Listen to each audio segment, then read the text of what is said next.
I was never the favorite, not even close. My name's Tyler, I'm 33, and I've spent most of my adult life quietly keeping my distance from my parents and younger sister, trying to avoid the chaos that always seemed to follow them like a bad smell. I've got a wife, Lana, and a daughter, Ellie, who just turned 6.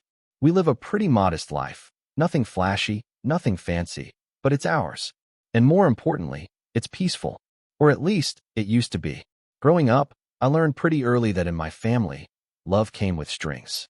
My mom, Marlene, was the queen bee of manipulation, and my dad, George, just followed her lead. And then there was my sister, Amanda, 5 years younger, but somehow always treated like she was royalty. She was the golden child from the moment she could talk. Cute, precocious, a miracle baby, as Mom used to call her. Meanwhile, I was the kid who was expected to stay quiet, get good grades, and stay out of the way. And I did. For years. I followed the rules, helped out around the house, didn't talk back. I thought maybe that would earn me something. Respect, affection, even just a little bit of fairness. But it never came. By the time I turned 18, I was already planning my exit. I moved out the day after graduation and never looked back. College was a breath of fresh air.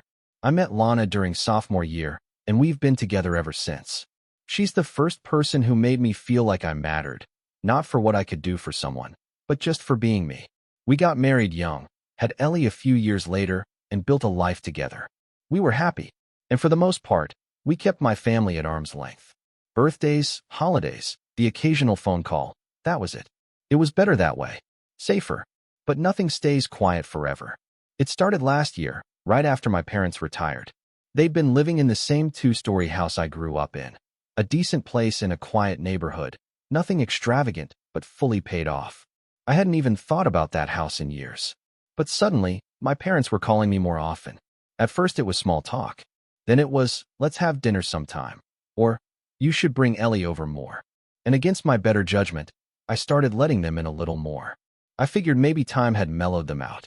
Maybe they wanted to reconnect. Spoiler, they didn't. One night, over dinner at their place, my mom casually mentioned they were making arrangements for the future. I asked what she meant, and she smiled, this tight, rehearsed kind of smile that never reached her eyes, and said, "Oh, we just want to make sure Amanda is taken care of." I nodded, assuming that meant setting up a trust or helping her with her rent or something. Amanda had always been a bit of a mess, job hopping, living off various boyfriends, and constantly calling my parents to bail her out of one thing or another. It was her MO. What I didn't expect was the letter I got in the mail 3 weeks later. Not an email, not a phone call. A physical letter, signed by both of my parents, stating that they were transferring ownership of the house to Amanda, and that, because of family equity, they expected me to vacate the premises within 30 days. I don't live there. Let me say that again. I do not live there. I hadn't lived there in over a decade, but they wrote the letter as if I did. They referred to me as an occupant, claimed they were giving me generous notice, and that Amanda will be taking over residence immediately to prepare for her future family. At first, I laughed. I genuinely thought it was a mistake or a very bad joke. I called my mom that same day and said, "Hey, I got some weird letter from you guys," and she cut me off. "You'll need to make arrangements quickly, Tyler. 30 days is more than fair." I blinked. "Mom, I don't live there." "What are you talking about?" "You don't have to pretend," she said, her voice dripping with condescension. "We know things must be hard financially, but Amanda needs stability. And that house, it's a family asset." I looked at Lana, who was standing in the kitchen watching me with wide eyes. She mouthed, "What the hell is going on?" And I shook my head. "Mom," I said slowly, "I haven't lived there in over 10 years. I have my own home, my own mortgage. My name isn't even on anything related to your house." There was a pause, a long one, and then she said, "Well, then you shouldn't be so concerned." And she hung up. I sat there for a while, just staring at the phone. It didn't make sense. None of it made sense. Why pretend I lived there? Why send that letter? Why act like I was squatting in a house I hadn't set foot in for more than a few holiday dinners? That night, Lana and I stayed up late talking it through. We checked our own property records. Everything was clean. We owned our home free and clear, aside from the mortgage, obviously. There were no liens, no joint holdings, nothing suspicious. We were fine. But still, something about the whole thing felt off. like we were missing a piece of the puzzle. 2 days later, Amanda showed up at my doorstep. She was wearing sunglasses, heels, and carrying a designer handbag that probably cost more than our monthly grocery bill. She didn't say hello, didn't ask how we were. She just said, "You should start packing. Mom and Dad said you might be difficult about it, but I'm here now." Lana stepped forward. "I'm sorry, what?" Amanda took off her glasses and rolled her eyes. "The house. Obviously. I'm not going to fight about it, Tyler. I'm being really generous, even giving you time." I stared at her, stunned. "Amanda, we don't live there." She gave me this confused look, like I was speaking a different language. "Yes, but Mom said." "I don't care what Mom said. I haven't lived in that house since I was 18. She blinked. "Wait, seriously?" "Yes, seriously." Then she frowned. "Well, I already told my boyfriend we're moving in." And that's when it hit me. This wasn't about me at all. It was never about me. It was about Amanda wanting the house, and our parents trying to manufacture a reason to get me out of the way, whether it made sense or not. They'd assumed I was still there, or maybe they didn't care. Maybe they were counting on me to fold, to not make a scene, to disappear like I always did. But something had changed. I wasn't 18 anymore. I wasn't scared of confrontation, and I wasn't about to let them bulldoze me and my family. Lana stood next to me, arms crossed, eyes blazing. And behind her, Ellie peeked around the corner, watching the grown-ups talk. Amanda looked from me to Lana, then to Ellie, and for a brief second, she looked unsure. But then she smirked. "Well," she said, "either way, I'm getting that house." And she turned and walked away. That was the moment I knew this was going to get ugly. It's strange, the way betrayal doesn't always come in loud, crashing moments. Sometimes it sneaks in quietly, like a draft through a cracked window, until suddenly the whole house is cold and you're standing there wondering when everything changed. After Amanda left our doorstep that day, Lana and I assumed it was over. A weird misunderstanding, an awkward family misstep, something we'd laugh about one day. But we were wrong. So very wrong. The first sign came in the form of silence. No follow-up calls, no apologies, no explanations. Just nothing. Then about a week later, Lana called me from work, her voice sharp and confused. "Ty," she said, "did you forward our mail?" I was driving Ellie back from school and had the phone on speaker. "No." "What?" "Because we just got a letter from the county. Apparently, our change of address was confirmed. To your parents' house." I nearly slammed the brakes. "What? That's fraud. I didn't do that." "You didn't do that." "Nope. But someone did." I dropped Ellie off at home with Lana's sister and drove straight to the county clerk's office. I waited an hour in a dim hallway with peeling linoleum floors and flickering fluorescent lights, then finally got called up to a desk. I explained the situation, and the clerk pulled up the paperwork. I'll never forget the way she squinted at the screen, then turned the monitor toward me. "Is this your signature?" It wasn't.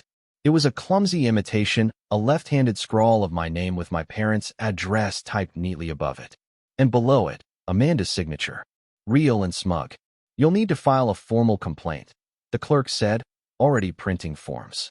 This is a mess. It only got worse from there. Our utilities started getting strange notices.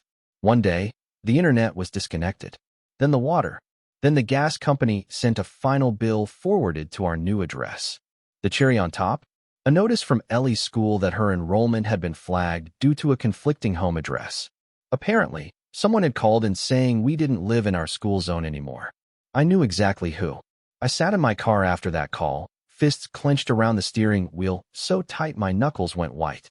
This wasn't a misunderstanding anymore. This was a coordinated attack. And the worst part? My parents were in on it. I knew it like I knew my own name. They hadn't just picked Amanda over me.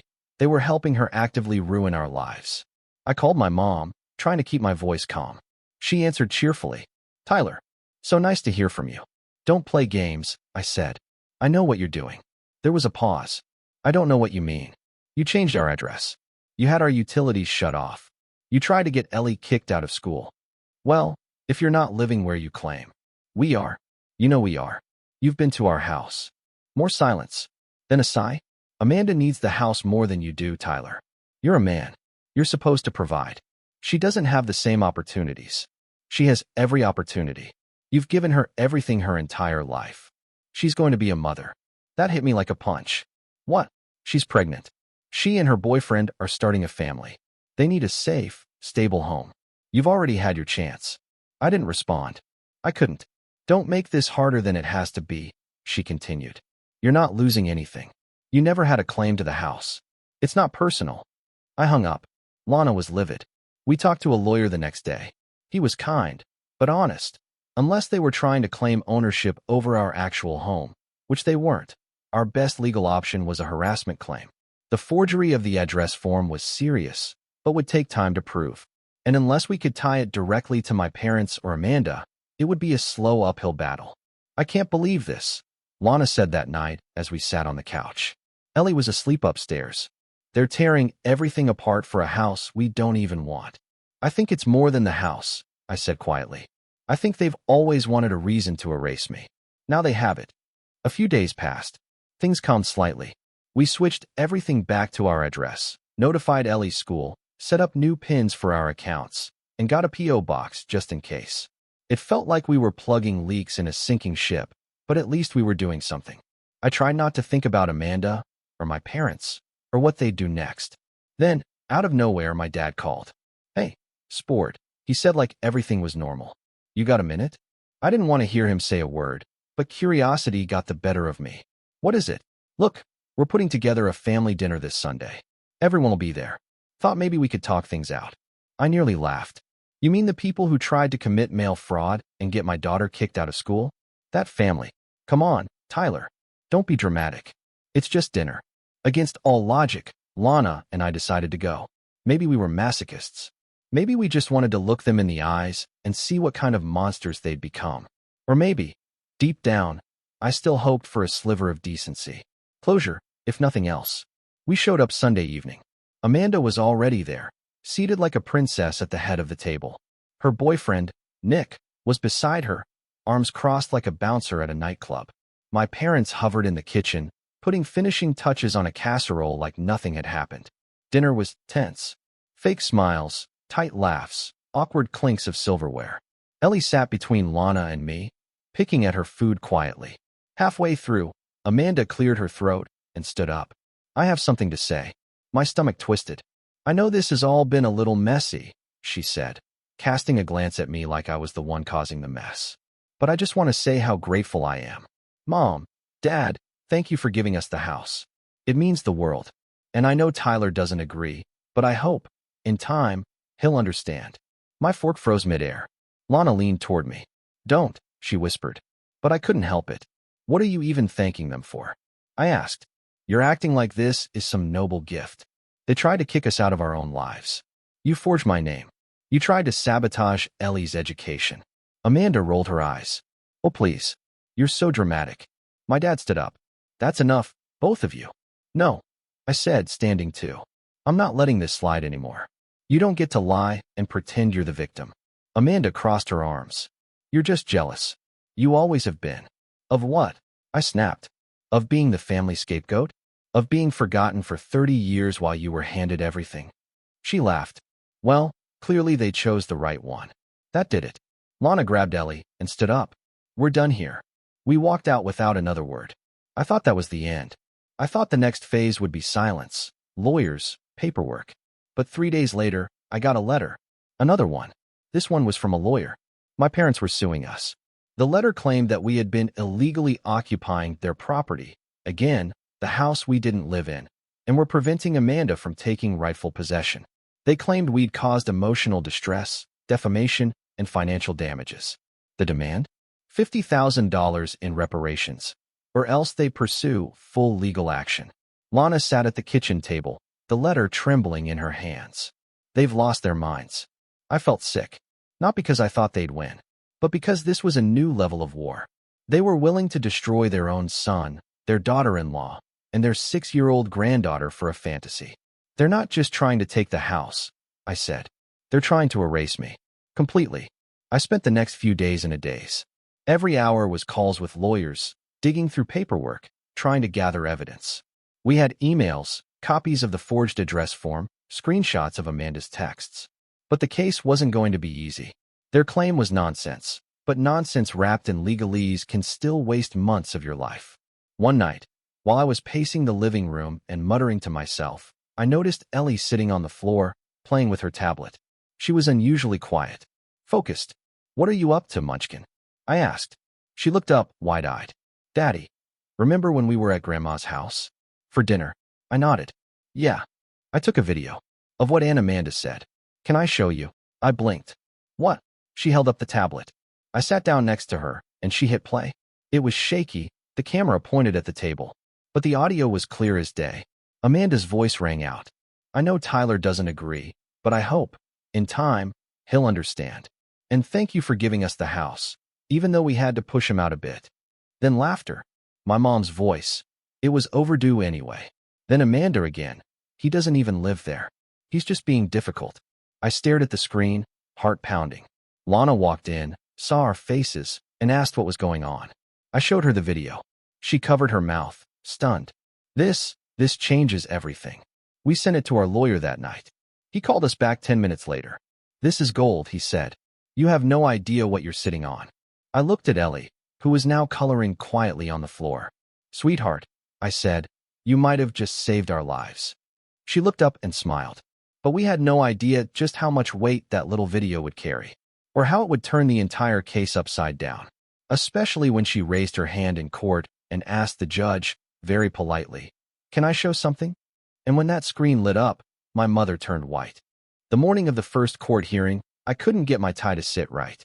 Lana came up behind me and gently adjusted the knot, her fingers warm against my neck.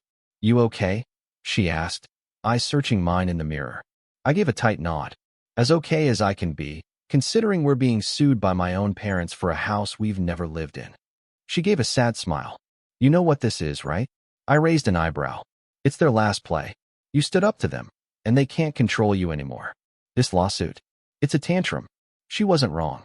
But knowing that didn't make it easier to sit in a courtroom across from people who once tucked me into bed and taught me how to ride a bike. We walked in as a family. Me, Lana, and little Ellie holding both our hands. Amanda was already seated with her lawyer, legs crossed, perfectly manicured fingers texting on her phone. She didn't look up when we entered. My parents sat beside her, stone-faced. My dad gave me a quick nod, but Mom didn't even flinch. Her gaze was fixed on the judge's bench like if she stared hard enough, it would erase us. Our attorney, David, was sharp, calm, and merciless when needed. He'd taken the case personally after seeing the video Ellie had recorded. He told us we'd be okay, that this was nothing more than a nuisance suit. But that didn't stop my stomach from turning as we sat down. The judge, a woman in her 60s with kind eyes and a voice like gravel, read through the initial filings. She asked a few questions, clarified some details, and then turned to Amanda's side. "Ms. Martin," she said, addressing Amanda, "can you clarify the timeline here? You claim Mr. Carter has been occupying your home illegally. Can you confirm when he entered the property and what evidence you have?" Amanda blinked, clearly not expecting to be called on so soon. "Well," she stammered, he was always living there. My parents said he never moved out." The judge raised an eyebrow. "But he owns a separate home, correct? Deed in his and his wife's name." Amanda nodded, hesitantly. "Yes, but that doesn't mean he didn't live in two places at once." The judge cut in, her voice dry. "Interesting. Continue." That was the moment it all began to unravel. David stood and methodically dismantled their claims, one by one. He presented our utility bills, mortgage statements, school records, all tied to our real address. Then he dropped the bomb, the forged change of address form with Amanda's signature. And finally, the video. He played it on a small monitor facing the judge. Amanda's voice filled the room. "Thank you for giving us the house, even though we had to push him out a bit." Then my mom's laughter. "It was overdue anyway." Amanda froze. My mother's face turned an ashen gray. My father slumped slightly in his seat. The courtroom fell silent. The judge leaned back in her chair. "I think I've heard enough for today. We'll reconvene after I review the supplemental evidence." And just like that, the first domino fell. But that didn't mean it was over. What followed was a slow, grinding descent into a kind of exhaustion I'd never experienced before. Weeks of legal motions. Petty harassment. Amanda parked outside our house a few times, just sitting in her car, staring at our front door. Once, we came out to find sugar poured into our mailbox. Another time, our trash was dumped across the lawn. We had no proof it was them, but no doubt either. The emotional toll hit harder than I expected. I stopped sleeping well. I was constantly on edge, checking locks twice, looking over my shoulder at the grocery store. Lana tried to be strong, but I could see it wearing her down too. Ellie asked questions we didn't know how to answer. Why is Grandma mad at us? Did I do something wrong? Is Aunt Amanda going to steal our house? And I didn't know how to explain to a 6-year-old that some people, even the ones who are supposed to love you, are broken in ways you can't fix. We started therapy as a family. At first, I thought it was just for Ellie, but it ended up saving me. Talking to someone who didn't know my parents, who didn't expect me to explain or justify or sugarcoat, gave me the space to process years of buried resentment. I hadn't realized how much weight I'd carried all my life. Always trying to be the good son, the peacekeeper, the one who stayed quiet while Amanda blew up every room she entered. I started journaling. I'd wake up early before work, sit in the kitchen with a cup of coffee, and write. Some days it was just angry scribbles. Other days, it was quiet reflection. I wrote letters to my younger self, to my parents, to Amanda. I never planned to send them. It was just release. Around this time, something else began to shift. At work, I'd always been the dependable guy. Not flashy, not loud, just reliable. But my manager pulled me aside one day and said, "You've been more focused lately, more confident. You thinking about moving up?" I hadn't been. Not really. But that question stuck with me. For so long, I'd been surviving. But what if I could thrive? I started putting more effort into my role. Volunteered for projects. Mentored a few newer team members. Slowly, my world began to widen again, beyond the courtroom, beyond the chaos of my family. And then, one night, I came home to find Lana sitting at the kitchen table with her laptop open. She looked up with this glint in her eye. "You remember how we always talked about opening our own business?" she asked. I laughed. "The coffee shop dream? From college?" She nodded. "Well, what if we made it real?" At first, I thought she was joking. But she'd been doing research. Licensing, suppliers, possible locations. We'd both been saving quietly for years, and between our combined experience and a small business grant she found online, it wasn't impossible. Something about the idea lit a fire in me. After months of reacting, defending ourselves, dodging attacks, it felt good to dream again. To imagine a life we chose, not one we were forced into. We started small. Weekend pop-ups at local farmers markets. Lana baked, I brewed, and Ellie handed out napkins with her big, gap-toothed smile. People loved it. It gave us joy, and it gave us purpose. We called it Third Place, a nod to the idea that everyone needs a space that's not home or work, a place to just be. And slowly, we started healing. Not everything was easy. Ellie still had nightmares sometimes. Lana had to take a part-time job on top of the pop-up work. I had to take time off for court hearings, which wasn't always easy to juggle. But something had changed in me. I wasn't scared anymore. One evening, after a particularly long market day, I sat on our porch, watching the sun dip behind the trees. Ellie was asleep inside, her arms wrapped around a plush bear we'd won at the carnival the weekend before. Lana came out with 2 mugs of cocoa and handed me one. "You know," she said, "you're different now." I raised an eyebrow. "Different how?" "Stronger. Like, the weight's off your shoulders." I thought about that. She was right. Even though the lawsuit wasn't officially over yet, and Amanda still tried to intimidate us every chance she got, I felt lighter. For the first time in my life, I wasn't trying to win their approval. I wasn't chasing their love. I was building something of my own. The next day, we got a call from David. "You might want to sit down," he said. My heart skipped. "What happened?" "They filed a motion to drop the case." I blinked. "What? What?" "Too much heat. Too much evidence against them. They know they'll lose if it goes to trial. But they're trying to save face. No apology. No admission of guilt. Just dropping everything." I should have felt relief. And I did. But it was tangled with something else. Sadness, maybe. Or just the finality of it. A door slamming shut that had been slowly creaking, closed for years. Lana and I talked for a long time that night.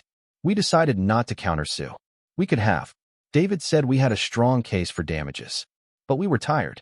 And we had better things to focus on. Instead, we sent one letter. A single page. No threats. No venom. Just the truth. "We're moving on. You won't hear from us again." We meant it. Weeks passed. Then months. Third Place grew. We found a permanent location in a cozy strip near the park. Painted the walls a warm green. Put in couches and a chalkboard wall where kids could draw. Ellie's handprint is still there, in blue. People came, stayed, talked. It became what we always wanted. And one day, a woman walked in I didn't recognize. She ordered a latte, sat in the corner, and watched the world go by. Before she left, she came up to the counter and said, "You're Tyler, right?" I tensed. "Yes." She smiled. "I'm Amanda's ex Nick's sister." I froze.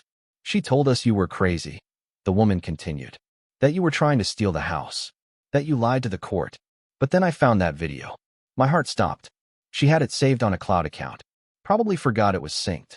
I watched it. And I just wanted to say, I'm sorry. For believing her. You didn't deserve any of that. I didn't know what to say. She smiled again. "I'm glad you got out. You seem happy." And then she left. That night, I stood behind the counter, wiping mugs and watching Lana laugh with a group of customers. Ellie danced around near the chalkboard, tracing her hand next to a new one she made that day. Bigger, messier, but still hers. I thought about everything we'd lost, and everything we'd built.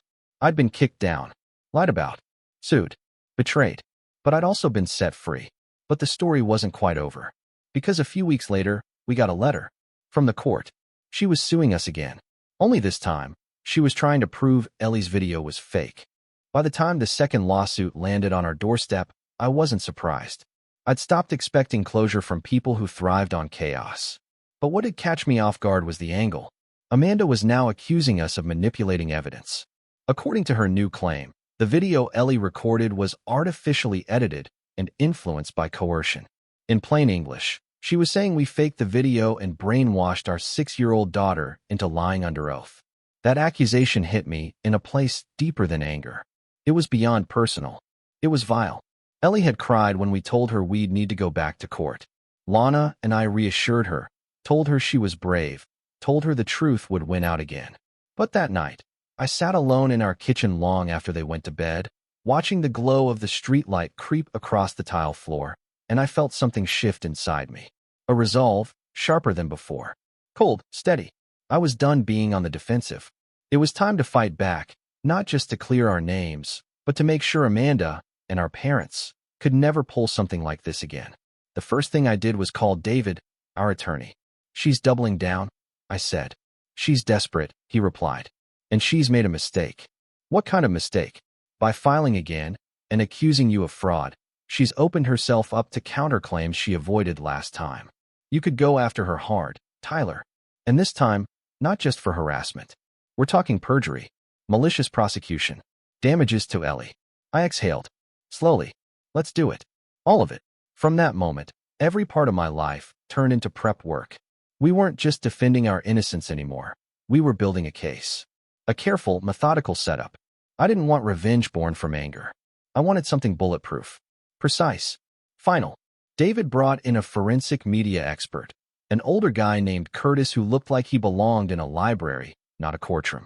He had thin gray hair, glasses that kept slipping down his nose, and a voice like he was always on the verge of sneezing. But he was brilliant. Curtis took the original video from Ellie's tablet and started running a full audit. Frame-by-frame analysis, audio integrity scans, metadata verification. The works. "It's cleaner than most courtroom exhibits I've reviewed," he told us. 0 edits. All timestamps match. Natural compression artifacts. No signs of splicing. And the original file's never been altered. She's cooked. While Curtis worked on that, I focused on another angle, my parents. Ever since they dropped the first lawsuit, I'd assumed they'd retreat into the background, licking their wounds. But a little digging told a different story. I found out they'd refinanced the house a month after transferring it to Amanda. And not just a little. They'd taken out nearly $180,000, most of which had already disappeared into Amanda's lifestyle. A new SUV, luxury furniture, and, according to a mutual acquaintance, a weekend spa trip to recover from emotional trauma. She posted pictures on social media with captions like "Healing Vibes Nail Polish hashtag Family Drama is so draining." I'd blocked her long ago, but Lana still kept an eye on her accounts, mostly for our own safety. That loan changed everything. If Amanda defaulted, and she would, because she had no steady income, the bank wouldn't go after her.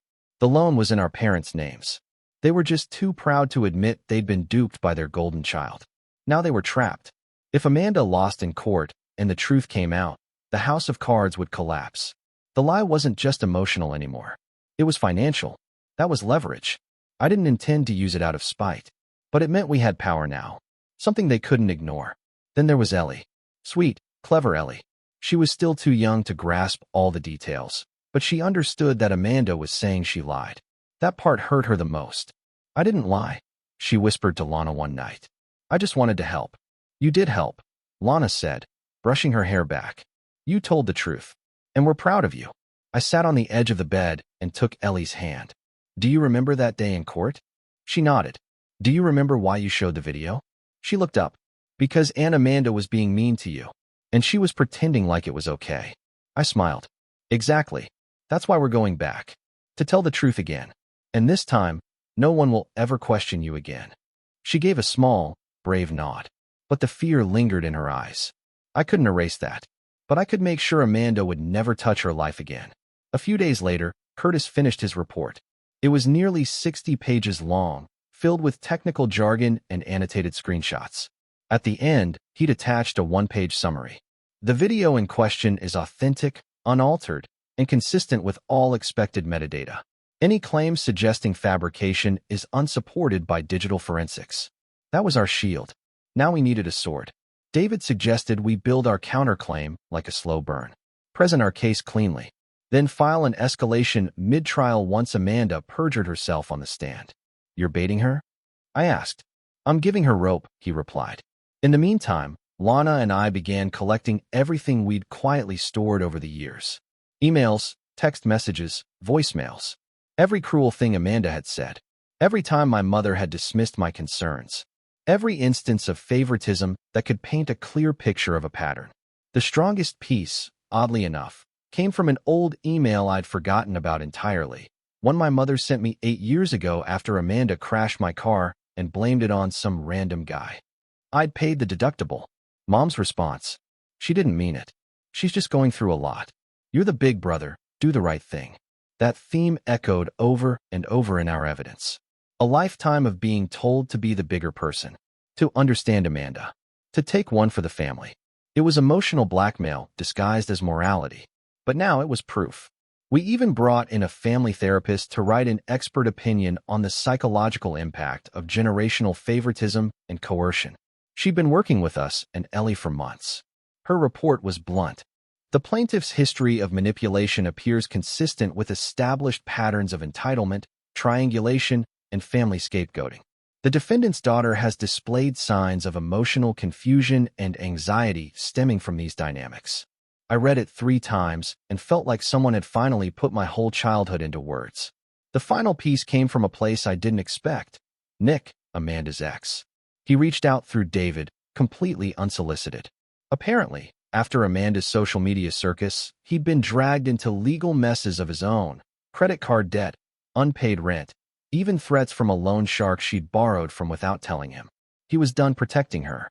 I just want to clear my name, he said when we spoke. She told everyone you were abusive, that you stole from your parents. She made me believe you were dangerous. He agreed to testify if needed. We were ready. The night before the trial, I stood outside our cafe, third place, watching the lights inside dim as Lana closed up.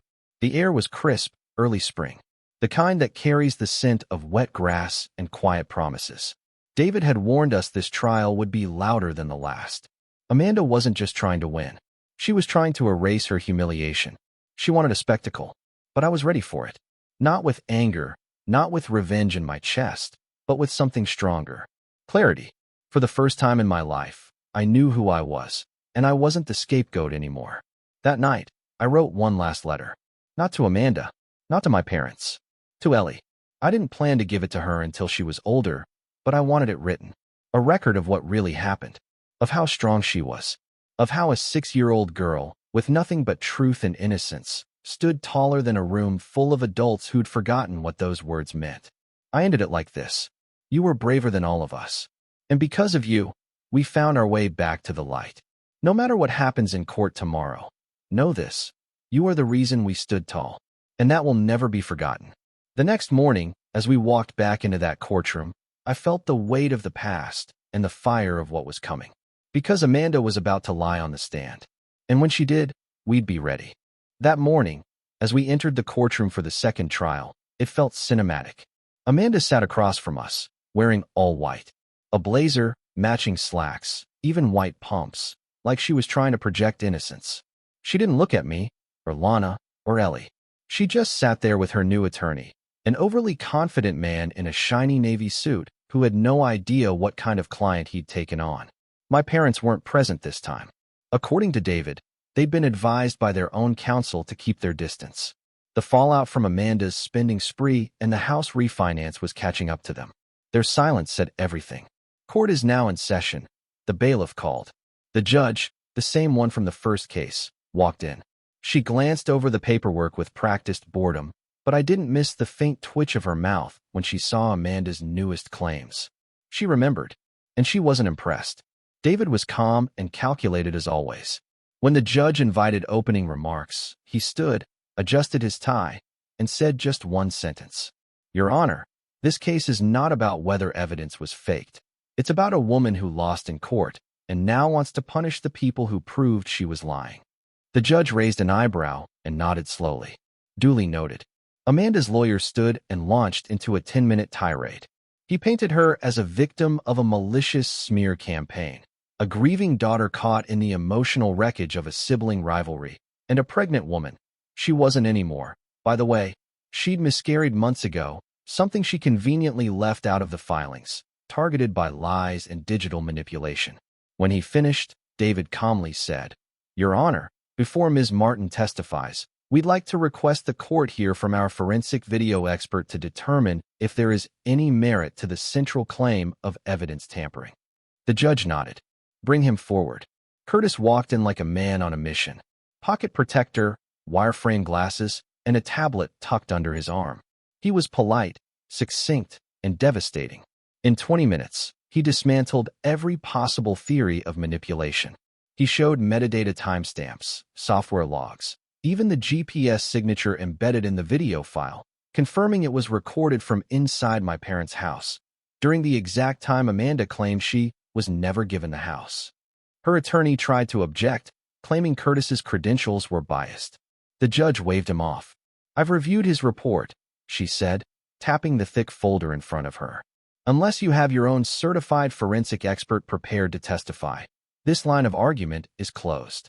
Amanda's face hardened. That should have been the end. But we weren't done. The moment Amanda took the stand, she started spinning a web. She claimed Ellie had been coached, that the video was a joke, never meant to be serious. She even went so far as to accuse me of being emotionally abusive during our childhood. It was like watching someone set fire to a lifeboat while already drowning. David let her talk. Didn't interrupt. Didn't object. He just waited. And then, when it was our turn to cross-examine, he pulled out a printed email. It was the one from 8 years ago, where my mother told me to take the fall for Amanda crashing my car. Ms. Martin, David asked, do you recall this incident? Amanda squinted at the page. No. Do you recall being involved in a hit-and-run? She stiffened. That was a misunderstanding. Were the damages covered by your brother? I don't remember. Do you recall this email from your mother, asking Mr. Carter to do the right thing? Amanda said nothing. David turned to the judge. This is one of 37 documented incidents in which the plaintiff's parents shifted blame, responsibility, or financial burden onto my client to protect Ms. Martin. The same pattern continues today, only this time, she's using the court system. The judge leaned back. Understood. Please continue. Then came the final blow. Nick, Amanda's ex, walked in as a witness. His testimony was direct and scathing. He described the lies, the manipulation, the debts Amanda had racked up in his name. He admitted he once believed her stories about me, until he saw the truth with his own eyes. I was fooled, he said. But when I saw that video, the one she's trying to claim was fake, I knew.